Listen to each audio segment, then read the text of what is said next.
China may have hit the brakes temporarily. After announcing tighter rules, export licenses, and strict checks on products containing rare earth minerals, Beijing has agreed to pause these controls for 1 year. A breather for the world? Not really. Every country knows this pause can end at any moment. China has used rare earths as pressure before, and it will likely do it again.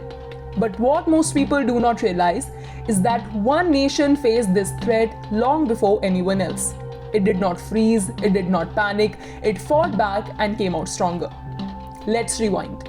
In September 2010, a Chinese fishing boat collided with two Japanese Coast Guard ships. The captain was detained and China reacted instantly. It suddenly stopped all rare earth shipments to Japan. No talks, no warning. Overnight, Japan lost access to 90% of the minerals it needed for cars, electronics, and high-tech manufacturing. Prices shot up 10 times within a year. Factories struggled, the world watched. But Japan moved fast. Within weeks, Tokyo created an emergency plan worth 100 billion Japanese yen, which was more than $1.1 billion at that time.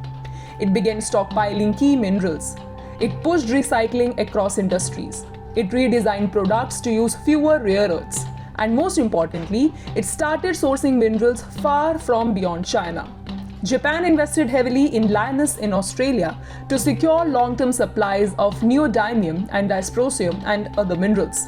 It also built its own processing and refining facilities so it would not depend on China, which still controls almost 90% of global refining. This strategy worked. Japan slowly reduced China's grip on its industry.